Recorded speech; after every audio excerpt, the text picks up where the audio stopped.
أشرف زكي رجل المفاجآت، يقول حاجة امبارح ويفاجئنا بحاجة تانية خالص النهاردة. أنا مش هترشح تاني، أنا مش عايزة أصلا الشغلانة دي، أنا حاطط استقالتي في الدرج يا بيه بقالها 16 سنة، كل شوية أطلعها وأوريها لكم أدخلها تاني. وفي الساعات الأخيرة لغلق باب الترشح يعلن أشرف زكي ترشحه لمنصب نقيب المهن التمثيلية للدورة الثالثة على التوالي لسنة 2023. لغاية كده عادي ومتوقع بالنسبة لي، لكن اللي ما توقعتوش هو اللي حصل بعد كده. يدخل شاب همام وبدون أي كلام يسحب استمارته ويفرض وجوده ويسجل اسمه كمرشح لمنصب نقيب المهن التمثيلية قدام أشرف زكي. بس كده؟ لا لسه. بعدها بساعتين يظهر في المشهد فنان قدير وبخطى واثقة وبمنتهى الهيبة يسحب هو كمان استمارة الترشح، ويصبح المتنازعين على منصب النقيب 3: أحمد السيد أبو موسى بالرقم الانتخابي 1، أشرف زكي بالرقم الانتخابي 2، وحلمي فودة بالرقم الانتخابي 3. وهنا يبدأ انقسام الآراء بين أعضاء الجمعية العمومية اللي اتبنوا 3 وجهات نظر. وجهة النظر الأولى قالت إن دي انتخابات أي كلام وكوموفلاش، والسيناريو بتاع كل مرة هو اللي هيحصل واللي كان معتاد في الدورتين اللي فاتوا، واللي الأخيرة فيهم خدها بالتسجيل، لأن وقتها زي ما بيقولوا كده يعني محدش يتجرأ ينزل قدامه خوفا من بطشه بعد كده. انتوا أوفر قوي. معلش بقول كلام كبير شويه بس والله كلام مؤدب وجميل. ودلوقتي اتقال له مش هينفع تعمل زي المره اللي فاتت وتاخدها بالتسجيه، نزل معاك حد علشان يبقى شكلها انتخابات. فقال ينزل معاه 2 تبات مختلفه علشان الفرايتي يعني، والاصوات تتفتت بقى ما بينهم ويفضل لي اصوات الناس بتوعنا واكسب انا. شاطر. وجهة النظر التانية قالت ان احمد اختار الوقت الصح، ومع العد التنازلي احمد سحب الاستمارة بسرعة، وكانت مفاجأة لأشرف زكي نفسه اللي اتوتر جدا وخاف ان احمد ياخدها منه، فكلم حلمي بسرعة علشان يجي يرشح نفسه. وبكده الناس اللي مش عايزاني هتتفتت اصواتهم ما بين احمد وحلمي. واللي أيد النظرية دي التوقيت، لأن أحمد سحب استمارته من هنا وحلمي بعده بساعة من هنا. أما بقى وجهة النظر التالتة قالت إن الانتخابات دي مظبوطة 100%، وإن وجهتين النظر اللي فاتوا لعبها أشرف زكي نفسه علشان تطلع إشاعة بين الأعضاء فيفقدوا مصداقيتهم في الانتخابات، والناس اللي مش عايزاه ما تروحش أصلا وينفرد هو بأصوات الشلة بتاعته. إيه ده؟ 3 وجهات نظر لصالحك؟ طب أمال إيه بقى حكاية اللائحة والقانون؟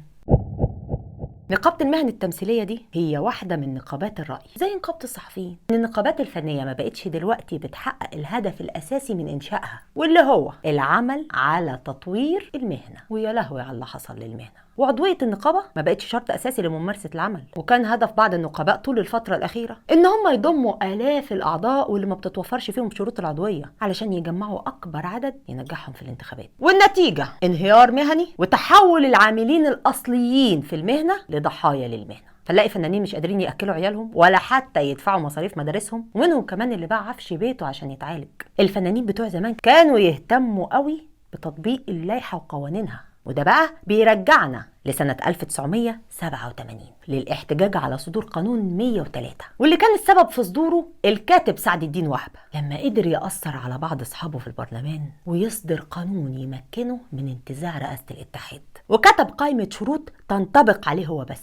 وقتها اتريقت تحية كاريوكا وقالت ده ناقص يكتب في الشروط كمان ان يكون اسمه سعد الدين وهبة. في الوقت ده كان تحية عندها 72 سنة وكان عندها مشاكل كتير في القلب، ورغم كده استجابت للمخرج الشاب وقتها مجدي احمد علي لما زارها في البيت وطلب منها انها تساندهم. وطبعا احنا عارفين ان تحية لما عرفت ان مواد القانون الجديد ما بتراعيش مصلحة الاعضاء ما يقدرش، ده احنا نجوم يا روح، وخلت مدة النقيب الى ما لا نهاية. قالت نعم يا اخي مشيت عليك بطنك، مين اللي يقبل يقعد معاك تاني؟ ما بدهاش بقى وراحت عاملة اضراب عن الطعام.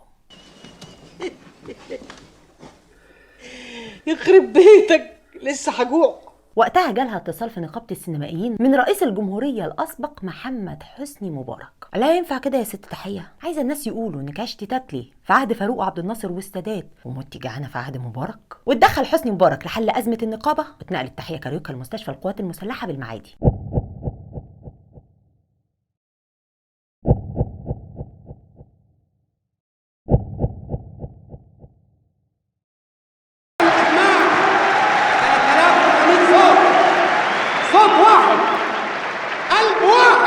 ومش تحية بس اللي اعترضت، ده أبرز نجوم مصر وقتها سعاد حسني، نور الشريف، محسنة توفيق، جميل راتب، وأحمد صيام.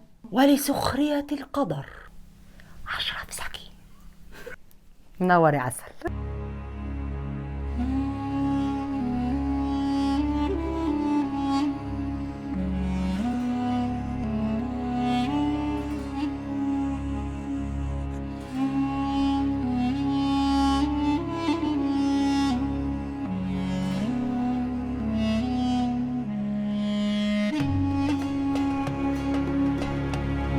ومن المهازل اللي بتحصل دلوقتي اشاعه بتقول ان الحكومه والدوله عايزينه فمحدش هينجح غيره.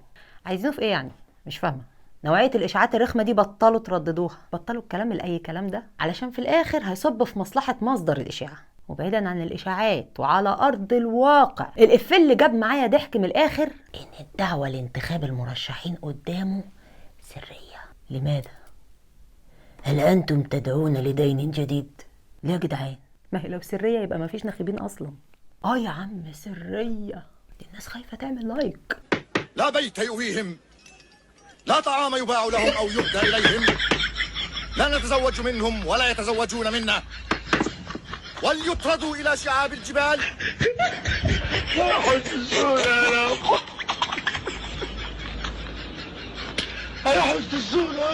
وفي النهايه ايا ما كان المرشح اللي هينجح واللي احنا عارفينه، الف مبروك. ما بتتفرجش على الحلقه دي.